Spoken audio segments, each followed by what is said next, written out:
नमस्ते बच्चों। तो आज हम कक्षा 12वीं की प्रथम कविता आत्मपरिचय पढ़ेंगे और उसका अनुवाद समझने की कोशिश करेंगे। मैं जब जीवन का भार लिए फिरता हूँ। बच्चन जी कहते हैं कि मैं संसार में जीवन का भार उठाकर घूमता रहता हूँ, फिर भी जीवन में प्यार लिए फिरता हूँ। इसके बावजूद भी मेरा जीवन प्यार से भरा पूरा है। जीवन की समस्याओं के बावजूद कवि के जीवन में प्यार है। कर दिया किसी ने झंकृत जिनको छूकर, उसका जीवन सितार की तरह है जिसे किसी ने छूकर झंकृत कर दिया है।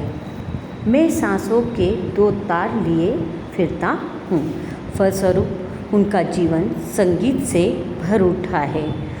उसका जीवन इन्हीं तार रूपी सांसों के कारण चल रहा है। मैं स्नेह सुरा का पान किया करता हूँ, उसने स्नेह रूपी शराब पी रखी है, अर्थात प्रेम किया है तथा बांटा है। मैं कभी न जग का ध्यान किया करता हूँ, उसने कभी संसार की परवाह नहीं की। कहने का तात्पर्य है वह किसी के बारे में नहीं सोचते कि मेरे कार्य को देखकर कोई क्या कहेगा। जग पूछ रहा उनको जो जग की गाते, संसार के लोग की प्रवृत्ति है कि वे उनको पूछते हैं जो संसार के अनुसार चलते हैं तथा उनका गुणगान करते हैं। मैं अपने मन का गान किया करता हूँ। कवि अपने मन की इच्छा अनुसार ही चलता है, अर्थात वह वही करता है जो उसका मन कहता है। मैं निज उर के उद्गार लिए फिरता हूँ। कवि अपने मन की भावनाओं को दुनिया के सामने कहने की कोशिश करते हैं। मैं निज उर के उपहार लिए फिरता हूँ। उसे खुशी के जो उपहार मिले हैं उन्हें वह साथ लिए फिरता है। यह अपूर्ण संसार न मुझको भाता, उसे यह संसार अधूरा लगता है, इस कारण यह उसे पसंद नहीं है। मैं सपनों का संसार लिए फिरता हूँ, वह अपनी कल्पना का संसार लिए फिरता है, उसे प्रेम से भरा संसार अच्छा लगता है। मैं जला हृदय में अग्नि दहा करता हूँ, वह कहता है कि मैं अपने हृदय में आग जलाकर उसमें जलता हूँ, अर्थात मैं प्रेम की भावना, प्रेम की जलन को स्वयं ही सहन करता हूँ। सुख दुख दोनों में मग्न रहा करता हूँ।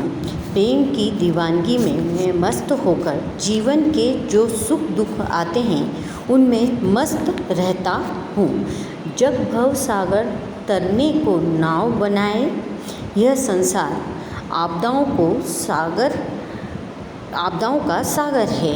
लोग इसे पार करने के लिए कर्म रूपी नाव बनाते हैं। मैं भव मौजों पर मस्त बहा करता हूँ, परंतु कवि संसार रूपी सागर की लहरों पर मस्त होकर बहता है, उसे संसार की कोई चिंता नहीं है। मैं यौवन का उन्माद लिए फिरता हूँ। कवि कहता है कि उनके मन पर जवानी का पागलपन सवार है, वह उसकी मस्ती में घूमता रहता है। उन्मादों में अवसाद लिए फिरता हूँ। इस दीवानेपन के कारण उसे अनेक दुख मिले हैं, वह इन दुखों को उठाए हुए घूमता है। जो मुझको बाहर हंसा रुलाती भीतर, कवि को जब किसी प्रिय की याद आ जाती है तो उसे बाहर से हंसा जाती है, परंतु उसका मन रो देता है। मैं हाय किसी की याद लिए फिरता हूँ, अर्थात याद आने पर कवि का मन व्याकुल हो जाता है। कर यत्न मिटे सब सत्य ने जाना। कवि कहता है कि इस संसार के लोगों ने जीवन सत्य को जानने की कोशिश की, परंतु कोई भी सत्य नहीं जान पाया है। नादान वही है हाय जहाँ पर दाना। इस कारण हर व्यक्ति अपनी नादानी करता दिखाई देता है। ये मूर्ख यानी नादान भी वही होते हैं। फिर मूढ़ न क्या जग, जो इस पर भी सीखे। जहाँ समझदार और चतुर होते हैं, हर व्यक्ति वैभव और समृद्धि, भोग सामग्री की तरफ भाग रहा है। हर व्यक्ति अपने स्वार्थ को पूरा करने में के लिए भाग रहा है। वे इतना सत्य भी नहीं सीख सके। मैं सीख रहा हूँ, सीखा ज्ञान भुलाना। कवि कहता है कि मैं सीखे हुए ज्ञान को भूलकर नई बातें सीख रहा हूँ, अर्थात सांसारिक ज्ञान की बातों को भूलकर मैं अपने मन के कहे अनुसार चलना सीख रहा हूँ। मैं और जग और कहाँ का नाता। कवि कहता है कि मुझ में और संसार दोनों में कोई संबंध नहीं है। संसार के साथ मेरा टकराव चल रहा है। मैं बना कितने जग रोज मिटाता। कवि अपनी कल्पना के अनुसार संसार का निर्माण करता है, फिर उसे मिटा देता है।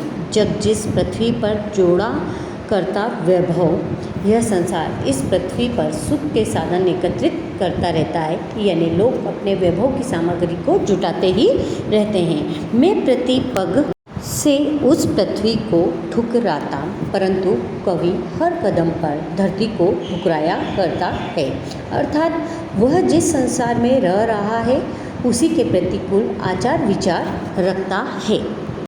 मैं निज रोदन में राग लिए फिरता हूँ। कवि कहता है कि वह अपने रोदन में भी प्रेम लिए फिरता है। वो खुद तो रोता है लेकिन फिर भी दूसरों को प्रेम ही देता है।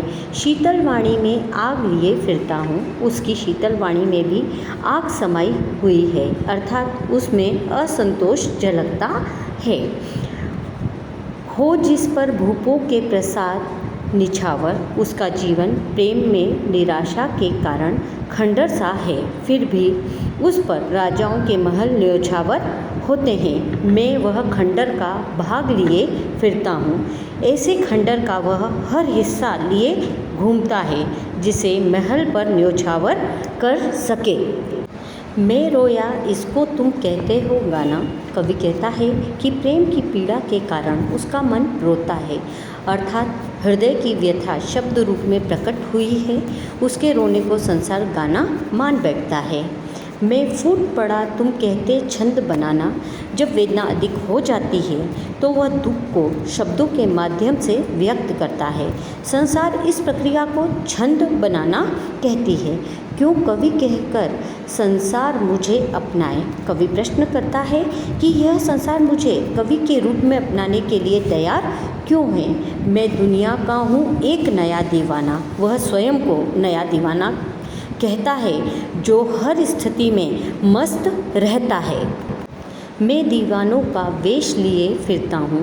समाज उसे दीवाना क्यों नहीं स्वीकार करता? वह दीवानों का रूप धारण करके संसार में घूमता रहता है। मैं मादकता निःशेष लिए फिरता हूँ। उसके जीवन में जो मस्ती शेष रह गई है उसे लिए वह घूमता रहता है, जिसको सुनकर जग झूम झुके लहराए। इस मस्ती को सुनकर सारा संसार झूम उठता है। कवि के गीतों की मस्ती सुनकर लोग प्रेम में झुक जाते हैं तथा आनंद में झूमने लगते हैं। मैं मस्ती का संदेश लिए फिरता हूँ। मस्ती के संदेश को लेकर कवि संसार में घूमता रहता है, जिसे लोग गीत समझने की भूल कर बैठते हैं। बच्चों, इसके आगे जो निशा निमंत्रण कविता है, दिन जल्दी जल्दी ढलता है, इसका अनुवाद हम अब कल करेंगे।